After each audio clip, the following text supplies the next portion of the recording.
Olá, queridos amigos do canal Rosângela, serva do Senhor. Mais uma vez aqui para glorificarmos a Deus, agradecermos a Deus, mais o início de uma semana. Que Deus possa abençoar cada um de nós, você professora da Escola Sabatina, você professor da Escola Sabatina, outras pessoas de modo geral que o Senhor possa conduzir para assistir esse estudo bíblico, não é?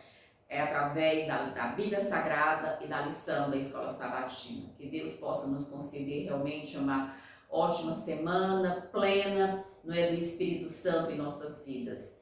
Nós já estamos adentrando nesta semana a lição de número 7. Mais uma vez lembrando que a nossa lição da Escola Sabatina é com comentário da profetisa Ellen White. Traz muito enriquecimento e crescimento para cada um de nós. Esta semana o nosso título é Jesus, a âncora da alma. Que lição assim tremenda! Mas antes de iniciarmos o estudo, nós vamos proferir uma oração. Convido você para realmente orarmos ao Senhor e Salvador Jesus Cristo. Bendito e poderoso Deus, glorificamos o Teu nome, exaltamos o Teu nome. Aqui estamos para Te adorarmos na beleza da Tua santidade.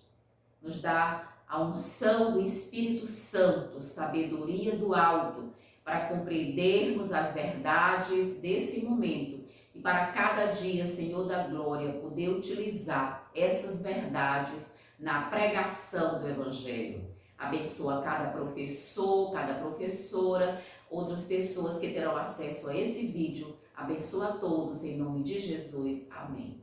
Então, queridos, o cristão tem que ser cheio da alegria do céu, que é Jesus Cristo, Jesus Cristo que é a âncora, que devemos estar todos ali firmados, não é realmente? A âncora já traz aquela ideia, não é, de segurança, não é, de solidez, de firmeza, não é? Quando um navio está ancorado, ele está seguro, ele está livre de mar revolto, não é, de tempestades, porque ali a âncora faz o que? Segura, não é, aquele navio, aquele barco, não é, com aquela embarcação ali ao fundo do mar. Do mesmo modo, nós como cristãos precisamos estar realmente percebendo que Jesus é a nossa âncora e precisarmos estar ancorados realmente na pessoa de Jesus Cristo, pelos seus ensinos, não é? Pelas orientações bíblicas. Aqui o verso a memorizar realmente é muito bonito. Quero convidar você, professor, professora, outros irmãos, para lermos Hebreus capítulo 7. Aliás, capítulo 6 de Hebreus, os versículos 19 e 20, que diz: a qual temos por âncora da alma, segura e firme, e que penetra além do véu, onde Jesus, como precursor, entrou por nós, tendo se tornado sumo sacerdote para sempre, segundo a ordem de Melquisedeque. Então, queridos, na semana passada nós vimos aí essa questão de Melquisedeque, muitas pessoas ainda continuam entendendo que Melquisedeque seria o próprio Jesus Cristo, o fato que o próprio autor da lição diz que não, a própria Ellen White, a nossa profetisa para o tempo do fim, também corrobora que não. E assim, para que a gente possa ter um entendimento assim mais detalhado, a palavra Melquisedeque, ela é basicamente aqui, ela é mais tratada aqui no livro de Hebreus, né? Vejamos aqui, ela está em 8 vezes registrada no livro de Hebreus, né? A palavra Melquisedeque se referindo ao rei de Salém, ou seja, aquele rei, né, de Jerusalém, ali aquela área, não é, geográfica, uma vez no Salmo, não é, no Salmo 110, e também uma vez em Gênesis. Então a gente precisa compreender que apenas 10 vezes que a palavra Melquisedeque acontece nas Santas Escrituras, e todas elas dizem respeito nessas circunstâncias, né, desse rei de Salém, rei da paz. E aqui, queridos, nós vamos perceber que a preocupação do apóstolo Paulo era com seus leitores no sentido de que eles pudessem ter seus sentidos espirituais embotados devido a situações difíceis. Por isso aí o termo âncora, né? Porque nós como cristãos, e sobretudo nós que estamos vivendo o último período da história, não é, da humanidade, nós que estamos aqui nesse momento caótico, crítico da história da humanidade, nós estamos sim num mar, não é, muito tenebroso, com muitas ondas, e nós precisamos cada dia estar firmes nessa âncora que é Jesus Cristo. E o apóstolo Paulo aqui também manifestou preocupação, lembrando a você que o apóstolo Paulo se dirige especificamente aos líderes, ou seja, aqueles líderes que tinham um conhecimento mais aprofundado da história do Evangelho, não é isso? Porque ele se refere inclusive, né, aos nossos irmãos israelitas no deserto, que a despeito de todos os milagres que eles contemplaram, eles esqueceram. Lembremos dos espias, né? Aqueles 12 espias que foram enviados a espiar aquela terra, que relatos gritantes aqueles homens trouxeram, ou seja, falta de fé, manifestaram falta de fé, falta de confiança em Deus, falta de confiança nas promessas de Deus e falta de confiança no cumprimento dessas promessas. Ou seja, se eu esqueço quem é que está prometendo, quem é aquele que está por trás dessa aliança eterna, dessa promessa, claro que eu vou em qualquer circunstância, eu vou tentar naufragar. Eu vou perder a âncora, eu vou soltar essa âncora, não é? Que realmente eu devo estar apoiado, que é Jesus Cristo. E aqui o apóstolo Paulo também percebeu que muito daqueles líderes, que apesar de ter todo aquele conhecimento, eles estavam assim, diante das circunstâncias da vida, eles estavam quase emergindo.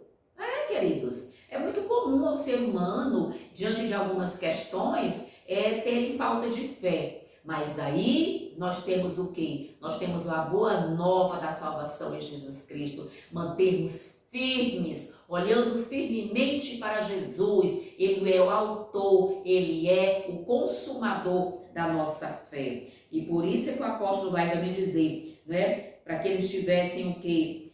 Mantivessem firme a sua experiência em Cristo Jesus, o seu relacionamento com Jesus. Aqui, em domingo, nós vamos ver provando a boa palavra. Queridos, que boa palavra é essa que nós precisamos comer, nós precisamos provar, degustar, deliciar dia a dia? É o quê?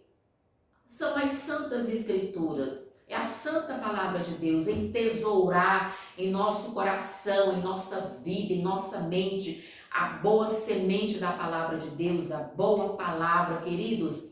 Nós estamos vivendo uma sociedade muito descrente, uma sociedade muito distante de Deus, uma sociedade que está tendo mais tempo em reclamar, não é isso? Em trazer, assim, digamos, algumas circunstâncias de ter falta de fé, de tristeza, desânimo, não é? Porque eles gastam muito tempo centrados e focados em si mesmos e nos seus problemas. Nós precisamos, queridos, pelo poder de Cristo, sair dos nossos problemas.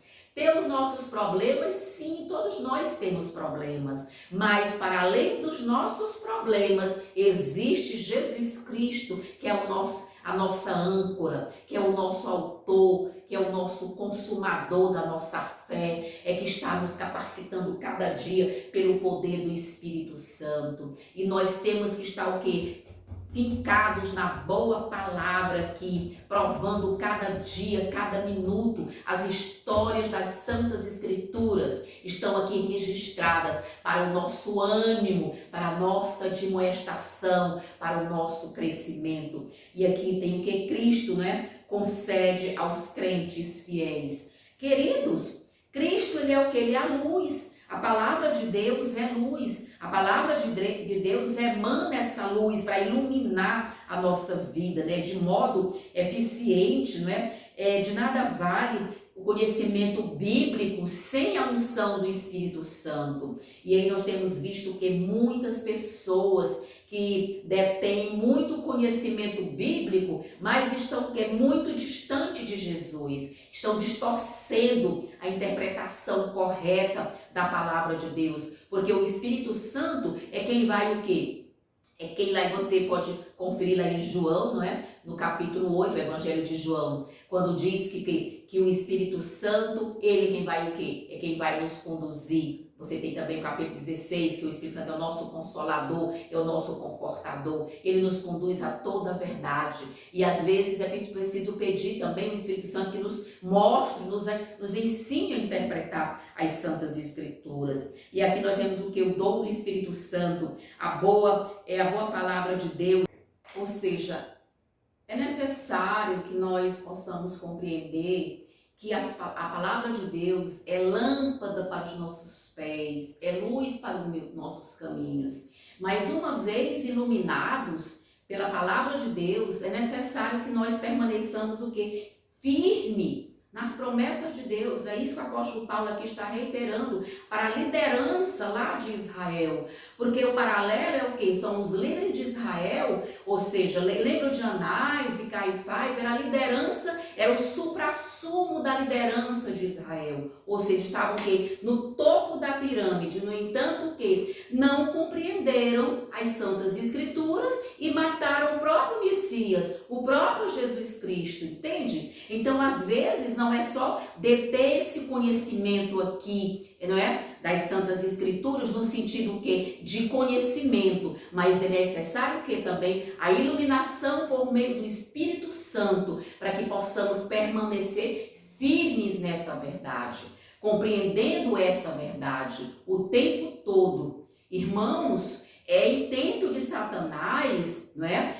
Um dos seus objetivos é esse, é conduzir as pessoas ao erro dentro das Santas Escrituras, ou seja, deturpando a verdade bíblica, ou seja, trazendo à tona dúvidas quanto às Santas Escrituras. E aqui nós vamos compreender justamente que o autor até aqui coloca, não é? Paulo sugere, no entanto, que assim como a geração do deserto apostatou de Deus, apesar de todas as evidências que eles viram ali, não é isso? Os leitores de Hebreus estavam em perigo de fazer o mesmo. Ou seja, não é porque eles passaram e vejam que aquelas pessoas do deserto, eles viram que o mar se abrindo, coluna de nuvem, coluna de fogo, não é? Eles contemplaram os milagres e, no entanto, que endureceram o coração, faltou a fé, esqueceram, né, de estar o quê? Firmados na âncora. Queridos, vamos ver o que Ellen White aqui acrescenta no comentário, para que a gente possa realmente compreender. Ela vai dizer que justamente o seguinte: devemos estudar as advertências e correções dadas por ele, né, dele, Deus, a seu povo, nos séculos passados. Não nos falta luz, sabemos, não é, as obras que devemos evitar, né? E que preceitos ele nos deu para observar, de modo que, se buscarmos conhecer e fazer o que é reto, é porque fazer o mal está o quê? Está em desarmonia com o coração, não é? Santificado. Então, queridos, às vezes você tem o quê? A nós não falta luz, nós adventistas do sétimo dia, além de termos as Santas Escrituras, não é? Em sua profundidade, nós temos o quê? O espírito de profecia, que são os textos da profetisa Ellen White, que também o que nos ajuda a entender mais, é uma luz menor que vai conduzindo ao estudo mais aprofundado dessa luz maior, que são as Santas Escrituras. E Ellen White continua aqui realmente dizendo algo interessante. Você vai ver aqui, quando ela vai dizer: não permita que seus pensamentos fiquem centralizados em si mesmo, mas olhe para Jesus. Muitos estão às vezes centralizando, murmurando, queixando-se, né? Pessoas muito queixosas, centrando o que nos seus problemas, colocando que todos os seus problemas em evidência. E eles esquecem o quê? Esquecem da mão poderosa de Jesus Cristo, queridos. Se eu demorar-me em queixar, em murmurar, eu estou o quê? Estou desacreditando nas promessas de Deus. E aqui ela continua: pense em seu amor, em sua beleza e na perfeição do seu caráter. Cristo em sua abnegação, Cristo em sua humilhação, Cristo em sua pureza e santidade, Cristo em seu incomparável amor. Este é o tema para a sua meditação. Paremos de focar em nossos problemas, não é isso? E foquemos o que? Na centralidade de Cristo. Cristo em sua obra salvífica, Cristo crucificado, Cristo ressurreto, Cristo Pai amoroso, o Cristo na humilhação do Calvário. Isso deve realmente deixar o que nós com o coração mais enlevados do poder de Deus e elevados para a glória de Deus. E ao amá-lo, imitá-lo e depender inteiramente dele, você se transforma à sua semelhança. É isso, queridos. Precisamos ser transformados à semelhança de Deus. Que maravilha essa experiência da redenção em Jesus Cristo. Aqui na parte de segunda-feira, queridos, impossível renová-los. E aí um conceito impossível, muitos ficam assim, mas será que existe algum impossível para Deus? Para além das discussões, queridos, etimológica do termo impossível, nos compete pela fé saber que Deus já fez todas as coisas para a nossa salvação. Todas as provisões que estavam realmente ao alcance do céu para salvar a humanidade foram feitas antes da fundação do mundo, não é? A ideia, ali o concílio eterno, quando Jesus realmente levantou a mão como voluntário para vir ser o segundo Adão, para vir morrer pela humanidade, para resgatar o homem perdido. Então, queridos, o céu já fez a parte dele. Agora nós temos que também fazer a nossa parte. Impossível renová-los aqui, por quê? Aqui nós vamos ver, aqui eu gostaria de convidar você para ler Hebreus no capítulo 6, vamos realmente compreender essa questão. Hebreus capítulo 6, o versículo 4 aqui, de 4 a 6 que diz, vejamos aqui, de 4 a 6, não é? Nós vamos compreender. Aqui vai dizer: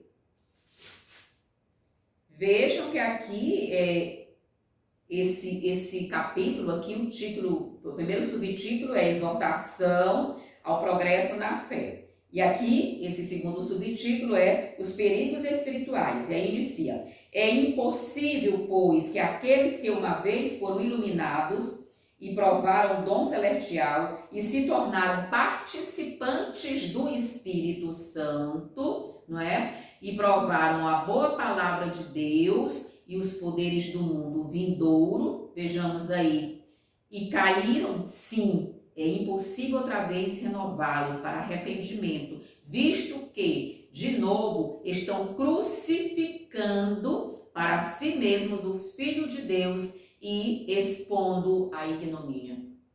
Olha que interessante, queridos. Impossível por quê, queridos?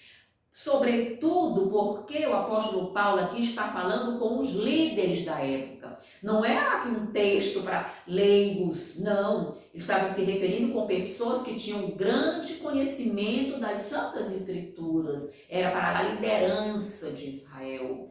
E ele aqui estava dizendo que é impossível por quê? Porque Deus não tem condições de obrigar ninguém a trazer para a salvação. Deus não tem condição, Deus não pode invadir corações.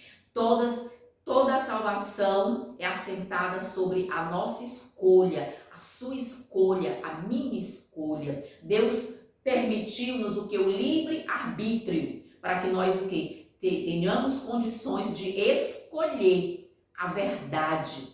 Por quê? Por livre e espontânea vontade, por opção, por amor, por escolha. É isso justamente que o apóstolo Paulo está aqui reiterando, não é? Dizendo, porque crucificar a Cristo significa o quê? Ter experimentado a salvação genuína e mesmo assim ter feito o quê? A opção por ter um coração endurecido. Queridos, quantos líderes, homens que tinham grande conhecimento, que se voltaram contra as Santas Escrituras, com interpretações novas, pessoas que se levantam, começam ao quê? A semear dúvidas quanto à veracidade das Santas Escrituras, que semeiam dúvidas quanto à pessoa do Espírito Santo, da existência do Espírito Santo, que o Espírito Santo é uma energia, e eles então começam a fomentar essas dúvidas em seu coração, e Satanás faz o quê? Que logo eles estejam duvidando 100% contra a palavra de Deus. A palavra de Deus torna para eles do que um livro comum.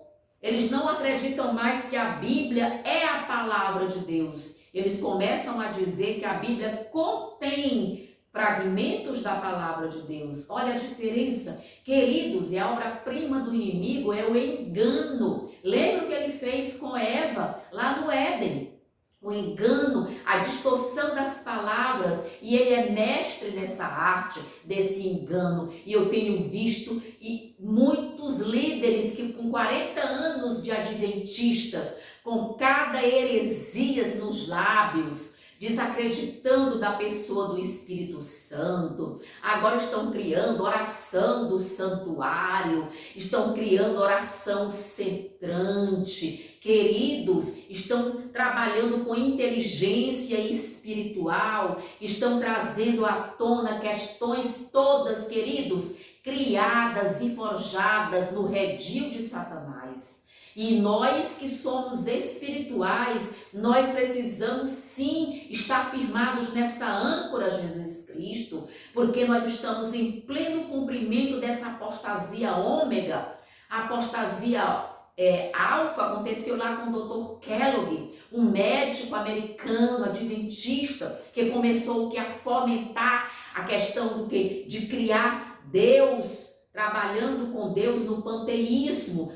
Porque Deus está nessa árvore, porque Deus está nesse lago, Deus está em todos os lugares, ou seja, diminuindo a pessoa de Jesus, diminuindo o poder de Deus.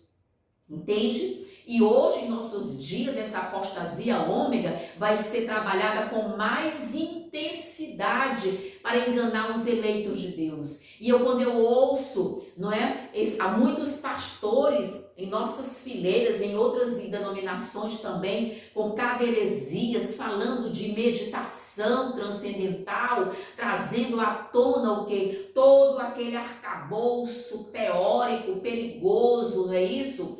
Entende? Que aquelas pessoas, que criaram no passado que aquela meditação. Inácio de Loyola, queridos, foi esse homem que criou o espectro dessa meditação transcendental. E eu vejo essa questão de oração do santuário, oração centrante, não é isso, irmãos? Essa meditação atual, que tem muito paralelo com essa meditação, não é, queridos, de Inácio de Loyola. Em nome de Jesus, temos que ter muito cuidado e alertar, porque às vezes a pessoa está entrando num caminho que é terreno encantado de Satanás e não tem volta.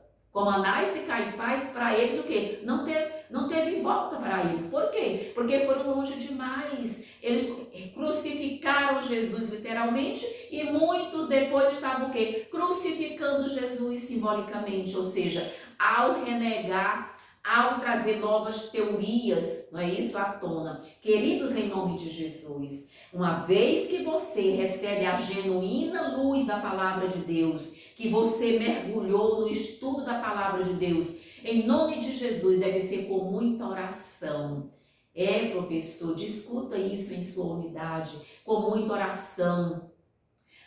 Porque hoje tem pessoas dizendo que Mateus 28 não existe no original, e hoje em dia outras teorias que não estão no original. Queridos, nós precisamos compreender esse poder da palavra de Deus. E aqui, queridos, a outra questão é quando ele fala realmente esse paralelo, com a crucificação de Jesus, ou seja, aqueles líderes judaicos, eles estavam desacreditando, não é isso? Que ali era o Messias. O apóstolo Paulo aqui traz essa mensagem, né, para renovar esse conhecimento, dizendo que é impossível renovar uma pessoa que já bebeu dessa fonte da palavra de Deus, que acreditou, que caminhou, né, nessa estrada com Jesus e começa então a trazer dúvidas quanto à palavra de Deus, dúvidas quanto à pessoa de Jesus, dúvidas quanto à pessoa do Espírito Santo.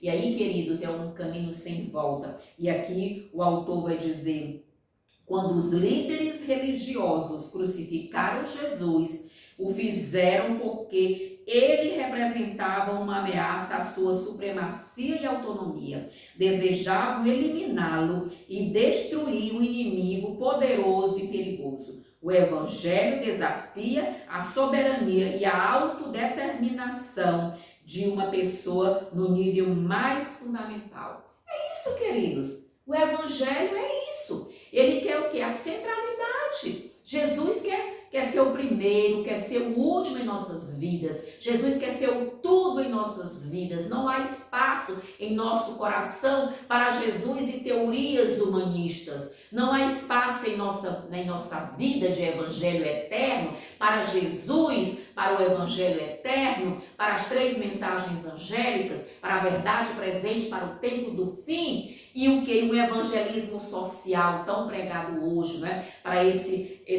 evangelismo liberal. Não existe, querido, espaço para isso. Nós precisamos sim nos manter firmes em Jesus, a despeito dos comentários e dos títulos que possamos receber de fundamentalistas, de retrógrados, não é isso? De cegos, porque estamos o quê? 100% acreditando na palavra de Deus. Queridos, é difícil voltar atrás. Dr. Kellogg, lá na sua apostasia alfa, a irmã White, quando escreveu uma carta para ele, disse: Deus me mostrou o perigo que você se encontra. Ele foi tão irredutível, não voltou atrás. E Ellen White depois confirmou, sim, que ele perdeu a salvação. Por causa de quê? Da dureza do seu coração, da exaltação própria. Lembra quem é aquele autor lá que teve a exaltação própria acima de todos? Lúcifer, não é? Subirei ao mais altos céus, não é? Estabelecerei o meu reino acima do Altíssimo. Toda vez que você, queridos, deseja um conhecimento para se ensoberbecer, é bom pedir um espinho na carne, não é? Como o apóstolo Paulo pediu, não é? O apóstolo Paulo, Deus permitiu aquele espinho na carne para quê? Para ele não se ensoberbecer. E muitos hoje querem, como Kellogg, o quê? Saber além daquilo que está revelado, não é? Criando o quê? Novas teorias. Queridos, em nome de Jesus. E aqui a lição tem aqui, aí na parte de segunda-feira, um comentário interessante que eu queria reiterar com vocês. A luta entre Jesus Cristo e o eu é uma batalha espiritual mantida até a morte. Queridos, é uma batalha que vai até a morte, não é? Sempre ali o inimigo quer tomar você de volta para o reino dele. Ele sabe que você pertence ao reino de Cristo. Amém, aleluia. Nós pertencemos ao reino de Cristo, mas ele quer nos tirar dessa estrada maravilhosa com Jesus Cristo. Vai até a morte essa batalha. É uma batalha difícil que não se ganha de uma vez. Essa passagem não se refere à pessoa que às vezes falha na batalha contra a velha natureza e contra a carne. Esse pecado se refere à pessoa que, após ter experimentado a salvação genuína e o que ela envolve, decide que Jesus é uma ameaça ao tipo de vida que deseja ter e se dedica a matar seu relacionamento com ele. Para quem é que é impossível renovar? A pessoa que quer acabar com o seu relacionamento com Jesus. A pessoa que quer matar o que? A voz do Espírito Santo falando aqui aos seus ouvidos, ao seu coração. Uma pessoa que não quer o quê? Tomar a sua cruz e seguir a Jesus. Uma pessoa que não quer o quê? Negar-se a si mesmo para fazer o que? A vontade de Deus. É impossível para Deus alcançar essa pessoa. Não tem como renovar essa pessoa para trazer de volta. Se ela já foi longe demais. E tem pessoas que vão longe demais? Sim, Muitos, ao longo do adventismo, da nossa história, muitos foram longe demais, acusaram seus irmãos, não é? Inclusive, Ellen White foi acusada, que é a chamada mentira branca, não é? Foi até tribunais para poder provar que ela não era uma plagiadora. O inimigo levanta oposição, perseguição nas fileiras de Deus, sem nenhum motivo, sem nenhuma justificativa. São que acusações sem fundamento e perseguições sem fundamentos. Queridos, e essas pessoas se tornam os nossos piores inimigos, e está profetizado que eles serão os nossos piores inimigos, porque sabem em quem nós temos crido, conhece parte do nosso conhecimento. Mas só tem um detalhe que eles não conhecem, é que Deus está pronto para nos livrar e nos defender na hora da provação. E aqui o autor continua, ou seja, enquanto a pessoa não escolher se afastar totalmente de Cristo, ainda há esperança de salvação. Mas alguns rompem completamente com Cristo, começam a fomentar heresias, começam a fomentar blasfêmias, entende? Queridos, quando eu vejo esses irmãos trabalhando com essa oração centrante, quando eu vejo irmãos falando na questão dessa meditação, e nem a meditação que Ellen White fala em seus escritos, não. É uma meditação que vê coisas, não é? Que foca em objetos do santuário para focar em Jesus Cristo, irmãos. Isso é anátema, anátema. Vamos focar na pessoa de Jesus Cristo, que é o nosso rei, o nosso sacerdote, o nosso sumo sacerdote Jesus Cristo. Foquemos em Jesus. A centralidade da nossa vida é negarmos o nosso eu para estarmos o quê? De braços dados com Jesus. Queridos, vamos ver aqui o comentário da irmã White, aqui nessa parte de segunda-feira, quando ela vai justamente comentar o quê, queridos? O coração orgulhoso. Queridos, o coração orgulhoso é algo tremendo. Ela comenta aqui, queridos, o coração orgulhoso se esforça para alcançar a salvação, mas tanto nosso direito ao céu quanto nossa aptidão para ele encontram-se na justiça de Cristo. Não existe salvação sem Jesus Cristo.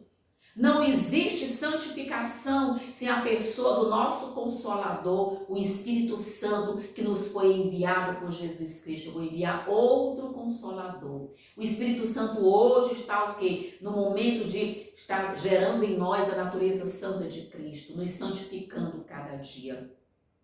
As cenas da traição, rejeição e crucifixão de Cristo têm sido encenadas novamente e elas voltarão a ser encenadas em imensa proporção. Pessoas ficarão cheias dos atributos de Satanás. Os artifícios do arqui-inimigo de Deus e do ser humano terão grande poder. Os que dedicaram suas afeições, olha só, a qualquer dirigente, menos a Cristo, estarão de corpo, alma e espírito sob o domínio de uma paixão tão fascinante que, sob seu poder, pessoas deixarão de ouvir a verdade para crer na mentira. É isso, queridos. Eu tenho visto pessoas que não são como os bereanos para investigar, estão se deixando enredar, deixando levar oração no santuário, contemplando coisas ao invés de contemplar Jesus Cristo, o autor e o consumador da nossa fé. Nós temos livre acesso, sim, ao Santo dos Santos, ao lugar santíssimo do santuário celestial, onde Jesus Cristo está. E claro que nós já estudamos muitas vezes a estrutura do santuário, mas para nós é um coadjuvante na compreensão, porque a centralidade do santuário é Jesus Cristo, o nosso sumo sacerdote. Ele sim é o nosso desejo, é o objeto de nossa adoração. Quando vi o que precisamos ser para herdar glória, e quando Jesus havia sofrido, e quanto Jesus havia sofrido para alcançar para nós tão rica herança, orei para que fôssemos batizados no sofrimento de Cristo, a fim de que não recuássemos nas provas. Nós não podemos recuar diante das provas, mas pedir, Senhor, me batiza no sofrimento de Cristo. Eu tenho pedido, Senhor, me batiza no sofrimento de Cristo, para termos força, fé. Queridos, é para a liderança que essa lição de segunda-feira está se enfocando mais duramente. É impossível resgatar as pessoas que tiveram tão grande luz e estão virando as costas para essa luz. Queridos, vamos ver aqui na parte de terça-feira, agora já dando continuidade, já não resta sacrifício pelos pecados, ou seja, como que vai ter sacrifícios pelo pecado? E aqui o autor da lição coloca a advertência de Hebreus 6, 4 a 6 é muito semelhante que a que encontramos em Hebreus 10, 26 a 29. Paulo explicou que rejeitar o sacrifício de Jesus deixaria as pessoas sem nenhum meio para o perdão dos pecados, porque não há outra fonte de perdão além de Jesus Cristo. Ou seja, aqui em Hebreus 6 ele fala com a liderança, olha, vocês estão na iminência, não é isso? De vocês, quando você lê aqui o versículo 1 do capítulo 6, você vê que ele fala aqui profundamente, mas ele chama isso aqui de rudimentos. Apesar de falar com muita profundidade aqui, falando de doutrinas, eles aqui são rudimentos, mas ele apresenta a centralidade, não é isso? Da nossa esperança, que é Jesus Cristo. Queria que você conferisse Hebreus 6, quando ele diz, por isso, pondo de parte os princípios elementares, ele chama da doutrina de Cristo, deixemos levar para o que é perfeito, não lançando de novo a base do arrependimento, de obras mortas e da fé em Deus, Ou seja, para do batismo, imposição de mãos, a ressurreição dos mortos e do próprio aqui, juízo, Claro que isso nós vamos fazer, mas ele chama a atenção o quê? Do perigo de tudo isso aqui, ofuscar a pessoa de Cristo, tomar o lugar de Cristo, da obra de Cristo, do ministério de Cristo no santuário celestial, da pessoa de Jesus Cristo. E aqui ele vai falar, aí vamos ver lá o que está em Hebreus 10, para a gente poder fazer esse paralelo. Como o autor descreve o pecado para o qual não há perdão? Hebreus capítulo 10, basta virar aqui um pouquinho, é bom que a gente entenda isso. A Bíblia é cheia de riqueza, Sobretudo aqui no livro de Hebreus, Romanos, Apocalipse, Daniel, são livros que têm que ser estudados, com muita propriedade, com muito aprofundamento. Hebreus 10, 26 vai dizer justamente isso. Olha, aqui o apóstolo Paulo chamando a atenção de Deus, de novo, O castigo do pecado voluntário. Versículo 26, porque se vivermos deliberadamente em pecado, depois de termos recebido o pleno conhecimento da verdade, já não resta sacrifício pelos pecados. Claro que não, queridos. O que Jesus pode fazer nesse caso aqui há essa impossibilidade para Deus? Claro que não existe nenhum impossível para Deus, mas aqui existe essa impossibilidade para Deus. Deus não pode trazer uma pessoa para o céu à força. Não, você precisa aceitar Jesus de livre e espontânea vontade, por amor, conscientemente. Essa é a questão aqui. Pelo contrário, certa expectação, não é isso? Horrível de juízo e fogo vingador, prestes a consumir os adversários. Sem misericórdia morre, não é isso?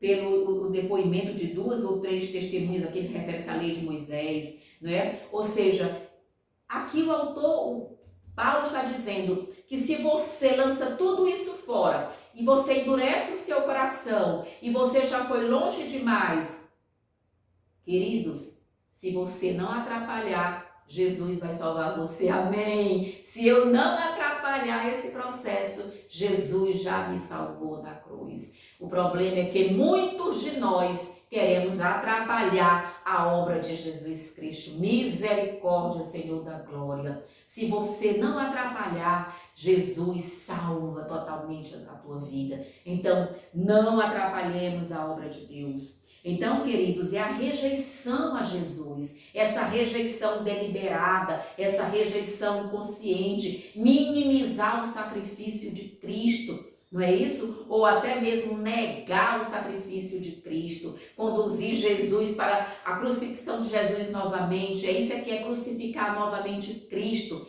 Não é isso? É rejeitar a primeira crucifixão de Jesus, o sacrifício da cruz do Calvário. Não é isso, querido? É rejeitar o sacrifício de Jesus Cristo, a rejeição ao Espírito Santo. O autor não diz aqui que não haveria expiação por pecados cometidos após receber o conhecimento da verdade. Não é isso.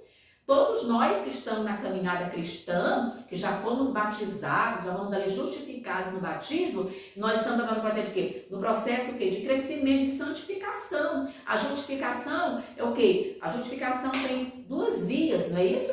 A justificação, quando você se batiza, você é o quê? Instantaneamente ali no batismo, no santo batismo, declarado o quê? Santo. Jesus imputa ali a justiça dele, declarado santo. Mas dia a dia tem a justiça comunicada, a justiça imputada. Batizou, pá, declarado justo diante de Deus. Mas aqui tem a justiça comunicada. Peca, pede perdão, cai, se levanta. Lembrando que esse pecado dessa caminhada cristã deve ser um pecado por acidente, não um pecado intencional, não um pecado deliberado, não um pecado por escolha, não um pecado ali porque eu quero, como diz aqui o apóstolo, não é? Porque se vivemos deliberadamente em pecados, o que Deus pode fazer por nós? Se é o eu que quer estar em pecado, se eu vivo deliberadamente em pecado, essa escolha é minha opção. E aí não tem o que Deus fazer. O que Deus pode fazer numa situação dessa?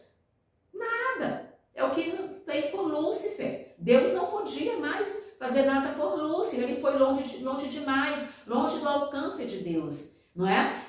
Fez o quê? Um fingimento, um arrependimento por fingimento. E Deus conhece os corações. Deus conhece a inteireza do coração, não é? Do ser humano. Então, Deus designou Jesus como nosso advogado. Nós temos um advogado no céu. Quando você lê 1 João 2,1, né? Filhinhos meus, essas coisas vos escrevo para que ninguém pequeis, para que não vivamos pecando deliberadamente. Mas se alguém pecar, temos um advogado no céu. E não existe nenhum pecado a não ser esse. Esse pecado aqui, o que é esse pecado aqui? É da rejeição de Cristo. Só esse pecado é que Deus não tem como perdoar. Deliberadamente pecando, quero pecar, quero ficar com os meus pecados, eu amo os meus pecados. E aí Deus não tem como alcançar esse coração. É o pecado o quê? Por rebelião, essa rebelião, a mesma de Lúcifer, não é? Que ele realmente fez lá no céu. Queridos, Deus não tem como salvar uma pessoa nessas circunstâncias. Não existe salvação nesse sentido. Por isso é que precisamos o quê? Acreditar em Jesus Cristo, buscar Jesus Cristo. A outra questão que o autor diz: por meio de Jesus, dele, nosso advogado, temos o pleno perdão dos nossos pecados. O pecado para o qual não há sacrifício ou expiação ou perdão é o quê? É pisar o Filho de Deus, profanar o sangue da aliança e insultar o Espírito Santo. Revisemos o quê? O significado dessas expressões. Aí ele vai explicar cada uma delas, quando ele vai dizer justamente o que é. Pisar Jesus implica o quê? Apóstata. Está o que? Contra Jesus, né? É o que? Abandonar Jesus Cristo. É o que mais? É o pecado da iniquidade deliberada, da iniquidade deliberada. Não é isso? Então nós temos que compreender essa questão. A outra questão é o que significa profanar o sangue da aliança, a rejeição do sacrifício de Cristo.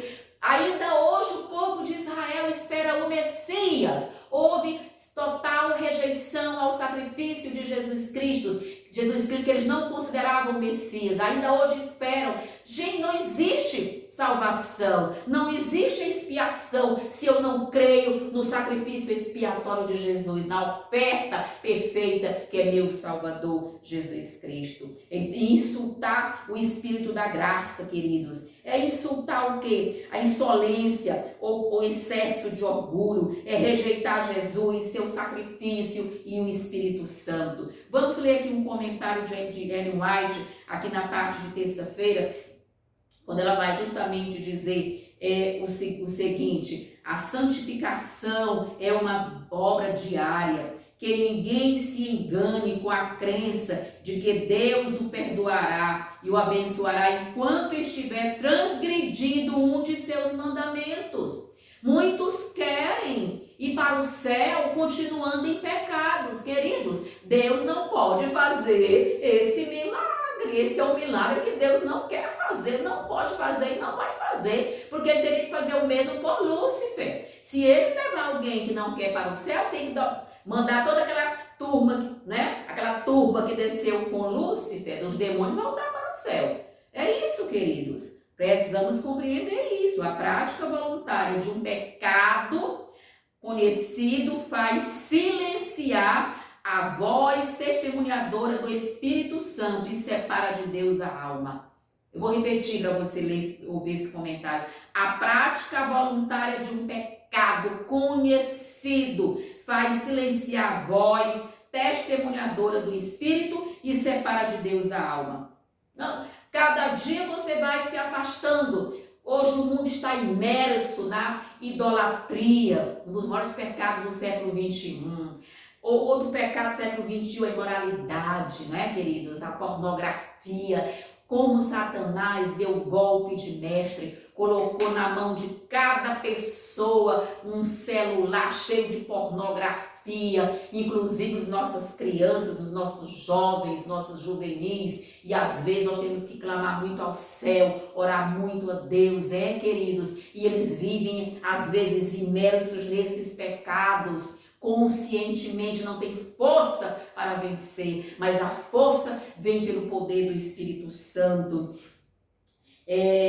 Outra questão aqui, a prática voluntária desses pecados, faz o quê? Silenciar. Jesus não pode habitar no coração que desrespeita a lei divina. Deus honrará aqueles que o honram. Aqueles que me honram, eu honrarei. É isso, queridos. Ninguém pode servir a dois senhores. Ou eu sirvo ao Senhor Jesus Cristo, meu Salvador, eu estou fadado ao fracasso. É nesse sentido, queridos, que realmente não resta sacrifício para essas pessoas que querem permanecer deliberadamente em pecado. Na parte de quarta-feira, coisas melhores. Ai, que bom, não é? Que o apóstolo Paulo puxa um pouco a orelha aqui, não é?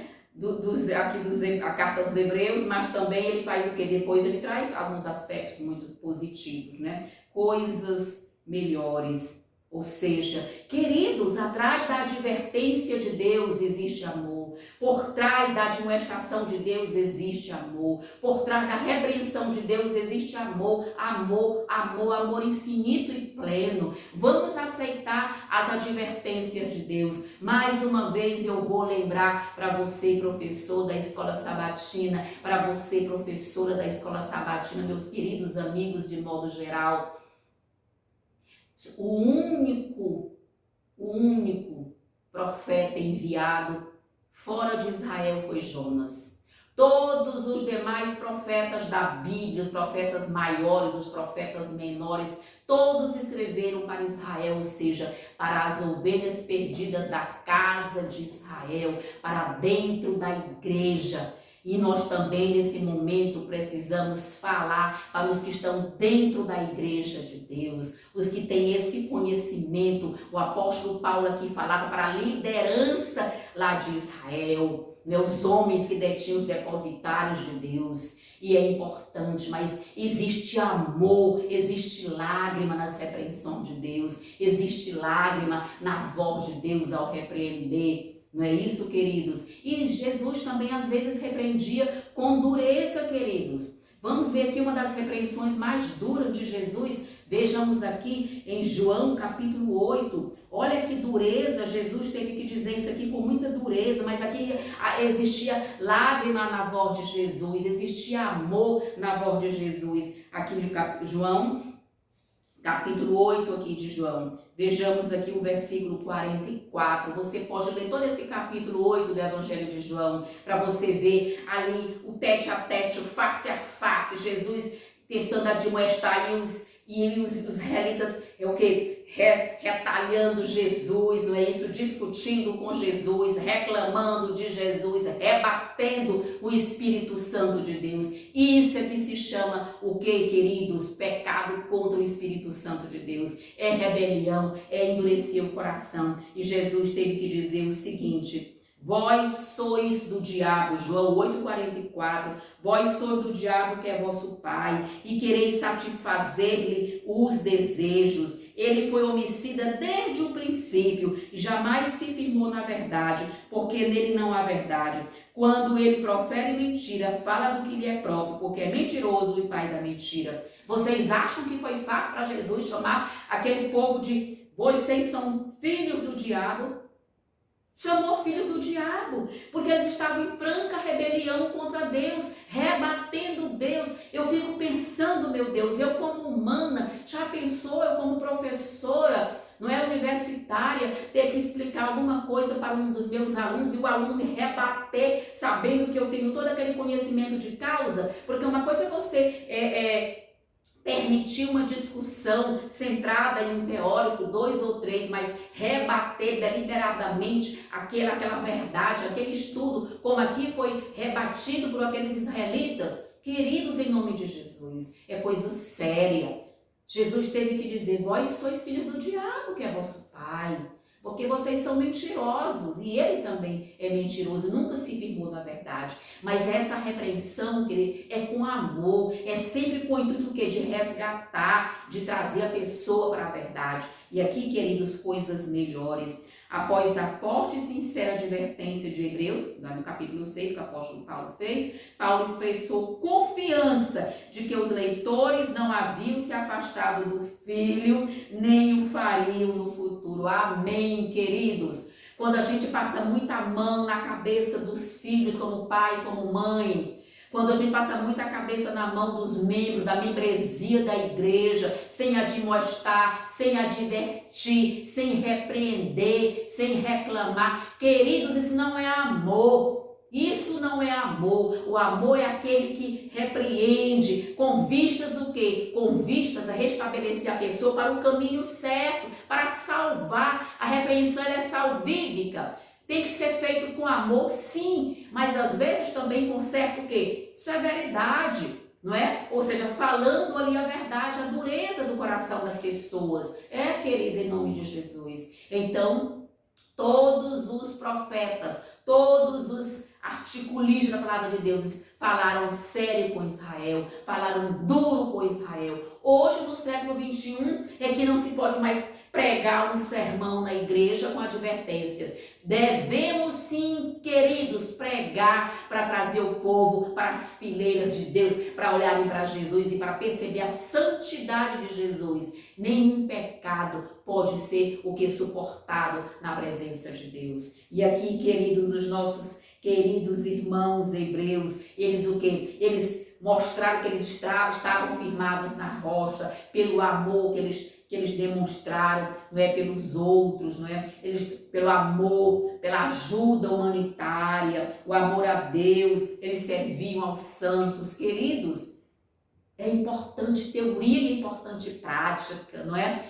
Nós sempre trabalhamos ali com a questão da bondade, não é? Levar para as pessoas o alimento físico também necessário, distribuir cestas básicas, não é? E essa semana eu vi um depoimento do pastor falando que toda vez que ele entregava para uma cesta básica para alguém, achei isso lindo, ele pedia: abra sua cesta básica que você acabou de receber e tire também algo para deixar para outra pessoa. É isso, querido.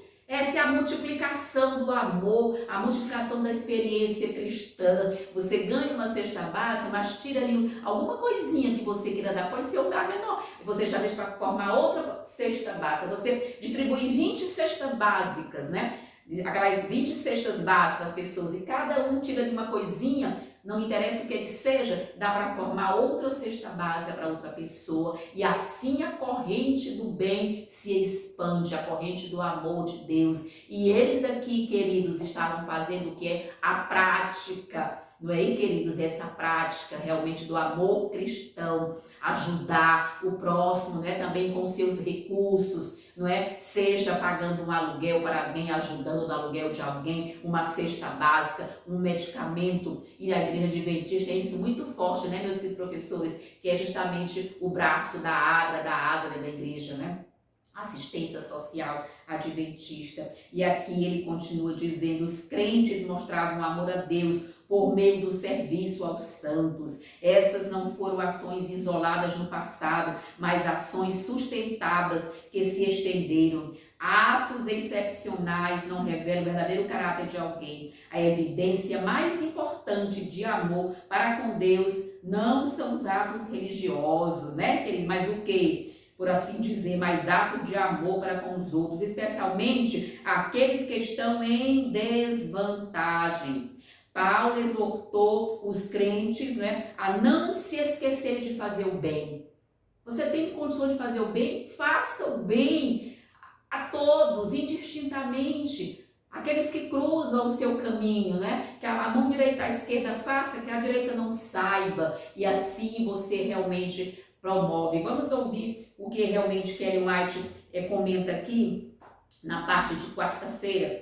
Vejamos, queridos. Na carta aos Coríntios, Paulo procurou mostrar-lhes o poder de Cristo para guardá-los do mal. Sabia que se lhes ajuntasse as condições apresentadas, seriam fortalecidos na força do Onipotente, como um meio de ajudá-los a se liberarem da escravidão do pecado e aperfeiçoar a santidade no temor do Senhor. Paulo transmitia a eles as reivindicações daquele a quem haviam dedicado a vida no momento de sua conversão. Vocês são de Cristo, diz o apóstolo Paulo. Não sois de vós mesmos, porque fostes comprados por preço. Glorificai, pois, a Deus. Amém. Que coisa linda, queridos, no vosso corpo e no vosso espírito, os quais pertencem a Deus.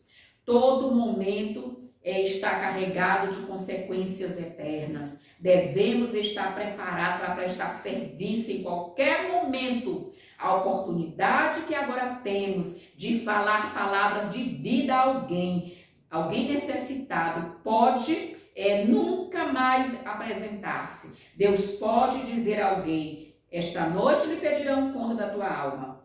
E pela nossa negligência, essa pessoa pode o quê? Não estar salva.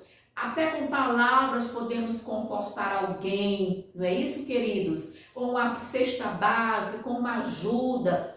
Queridos, em nome de Jesus, louvado seja Deus pelas as pessoas que Deus tem colocado esse amor santo no coração para ajudar o próximo. Ama o próximo como a ti mesmo, ajudar as pessoas como nós também nos amamos. A vida é muito solene para ser absorvida em negócios terrenos e temporários, não é isso? Em um redemoinho de cuidados e ansiedade pelas coisas terrenas. O que nós temos que fazer, queridos, ao invés disso? Seja cortês, bondoso e perdoador para com os outros, que o eu mergulhe no amor de Jesus para que você possa honrar seu Redentor e realizar a obra que ele lhe designou. Cultive a disposição de considerar, né, ajuda aos outros. Olha o que ela diz aqui. Nós precisamos honrar, não é, Jesus e realizar a obra que ele nos designou. Quão pouco você sabe das aflições dos pobres. Olha que coisa interessante, não é? Dos pobres, pessoas que têm estado presas nas cadeias das trevas e que têm falta de determinação e poder moral. Empenhe-se para entender a fraqueza dos outros, ajude os necessitados, né? que tem o quê? Que tem sentido o quê? Tanta dificuldade até com a alimentação. Irmãos, em nome de Jesus, concluindo aqui na parte de quinta-feira, Jesus, a âncora da alma, amém, aleluia. Que Jesus seja a âncora da minha alma, a âncora da tua alma, em nome de Jesus. E aqui, querido, nós temos que perceber que quando é que nós precisamos de âncora? Quando estamos em meio às turbulências da vida. Quando estamos imersos nas dificuldades, nos problemas, querido, nós precisamos lançar mão. Quem prometeu foi Deus, ponto final. Quem prometeu foi a nossa âncora. E se Ele prometeu, Ele há de cumprir. Então Deus prometeu o quê? Deus fez um juramento, não é isso, queridos? E nesse juramento, Ele é o nosso intermediário. Jesus é o fiador, Jesus é o mediador.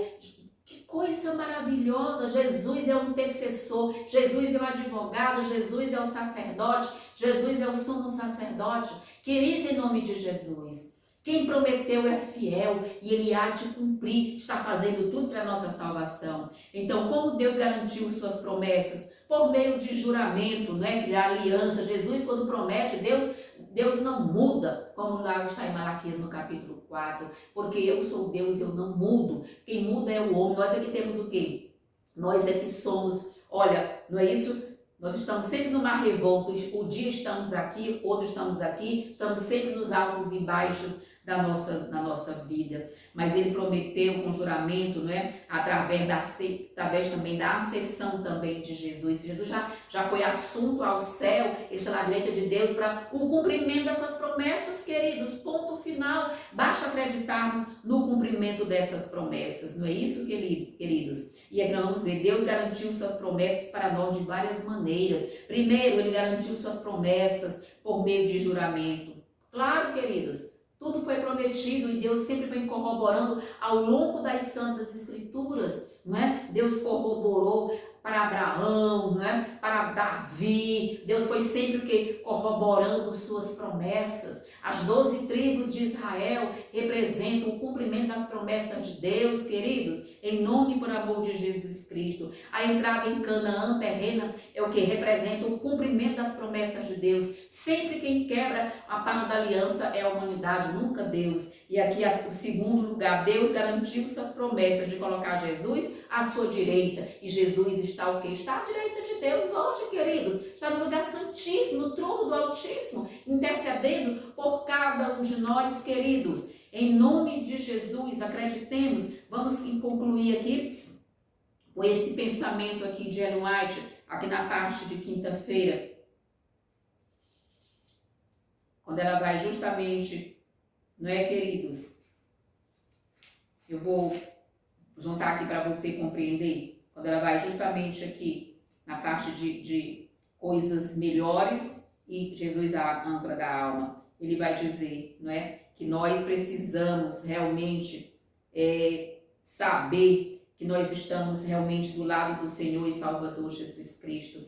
Ela vai dizer, no Monte Moriá, Deus outra vez renovou seu concerto, confirmando com juramento solene a bênção a Abraão e a sua descendência por todas as gerações futuras, porque você fez isso e não me negou o seu filho, o seu único filho. Juro por mim mesmo, diz o Senhor, que certamente o abençoarei e multiplicarei a sua descendência como as estrelas dos céus e como a areia que está na praia do mar. Sua descendência tomará posse das cidades dos seus inimigos. Na sua descendência serão benditas todas as nações da terra, porque você obedeceu a minha voz. É isso, queridos, é compreender a força, não é? É compreender o poder de Cristo, é compreender a que Jesus realmente já fez toda essa parte,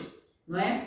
Jesus já fez todas essas questões de uma vida melhor, né? De trazer para nós essa salvação. E aqui Ellen White continua dizendo, Jesus prometeu a Abraão, pois ele cumpriu. Abraão não viu a promessa, mas ele espera que a promessa superior, que são novos céus e nova terra. Abraão está aguardando a cidade cujo construtor e artífice é Jesus Cristo. Amém. A mesma cidade que eu almejo entrar, que nós almejamos realmente morar para sempre. E aquela vai também dizer, o grande ato de fé do patriarca Abraão permanece como uma coluna de luz, iluminando o caminho dos servos de Deus em todos os séculos subsequentes. Abraão não procurou se esquivar de fazer a vontade de Deus. Durante aquela viagem de 3 dias, ele teve tempo suficiente para refletir e para duvidar de Deus, se estivesse disposto a isso. Poderia ter o que? Raciocinado para tirar a vida de seu filho, né? E o faria o que? A ser considerado um homicida, um segundo Caim, né? Como é que eu vou ser o segundo Caim? Abraão teve 3 dias viajando com Isaac. Ele poderia ter declinado aquela promessa de imolar o seu filho, eu vou ser um assassino e tudo. E se ele nem contou para Sara, porque sabia que Sara, a irmã te conta aqui nesse mesmo livro, Patriarcas e Profetas, que realmente o quê? Que ela teria impedido se ela tivesse sabido que ele iria para sacrificar o filho. Mas Abraão acreditava o quê? Que ele poderia matar o filho e Deus poderia ressuscitar o filho. Só que Deus tinha algo muito superior em vista para provar a fé de Abraão. E aqui, ela continua dizendo, poderia ter alegado que a idade, o dispensaria, da obediência. Contudo, o patriarca não procurou refúgio em nenhuma dessas desculpas. Abraão era humano, suas inclinações e afeições eram semelhantes às nossas, mas não se deteve a discutir, como a promessa poderia se cumprir caso Isaac fosse morto. Não ficou argumentando em seu coração, dolorido. Ele não ficou. Sabia que Deus é justo e correto, não é isso? Em todas as suas reivindicações. E obedeceu a ordem. É isso, queridos. Hoje muitas pessoas estão ouvindo a voz de Deus e elas ficam questionando se aquela outra realmente está ouvindo Deus ou está ouvindo o diabo. Queridos, em nome de Jesus, aqui Abraão conversava com Deus e ele está já começou a conversar com os seus eleitos. Não é com toda a igreja que Deus vai conversar, não. Com os eleitos, com os remanescentes de Deus. Quem são esses? Os que estão diariamente agarrados nas mãos de Deus. Aqui Deus conversou com Abraão, lá Deus conversou com Noé. E não foi toda a humanidade que ouviu, É 2 que tem o quê? Essa capacidade maravilhosa de conversar com Deus. E Deus lhes explana quais são os planos que Deus tem, tanto para essa pessoa, como para a sua família, como para a sua parentela, quanto para os outros que estão à sua volta. Queridos, prepara-te para falar com o teu Deus. Queridos, vamos permitir aqui realmente que seja a âncora da nossa alma, Jesus Cristo, pelo poder, pela confiança em Deus diariamente. Louvado seja Deus. Que Deus nos abençoe. Querida professora, muito obrigada por estar assistindo nossos vídeos. Querido professor, muito obrigada. Compartilhe esse vídeo, passe como estudo bíblico para outras pessoas para ajudar aqui o nosso canal. Deixe seu like no nosso canal, deixe seus comentários em nome de Jesus, que nós possamos pregar o evangelho através desse canal. Louvado seja Deus, que Deus nos abençoe hoje e sempre. Amém.